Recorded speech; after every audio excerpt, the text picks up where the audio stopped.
Wara li fl-ewwel jiem ta' Diċembru tħabbar li pajjiżna għalaq b'suċċess in-negozjati dwar il-programmi kollha marbuta mal-fondi Ewropej bejn l-2021 u l-2027, tħabbar ukoll impenn sabiex dawn il-fondi jersqu dejjem eqreb lejn iċ-ċittadin.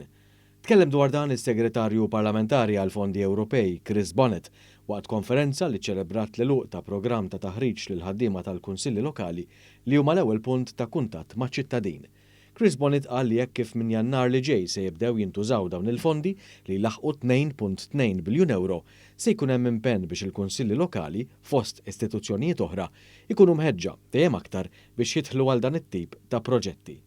Dan se jkun qiegħed isir permezz ta' kampanja li se tirrakkonta stejjer ta' suċċess li raw proġetti jieħdu l-ħajja u li llum il-ġurnata qegħdin nitgawdew grazzi għal fondi Ewropej. Però issa nixtiequ nibdew nirrakkuntaw l-istejjer tan-nies fejn il-fondi Ewropej verament qed jagħmlu differenza fil-ħajja ta' kuljum tan-nies. Allura ħankunu qegħdin nagħmlu biċċa xogħol flimkien mas-Servizzi Ewropej f'Malta li hija entità oħra li taħt il-portafoll li qed imexxijina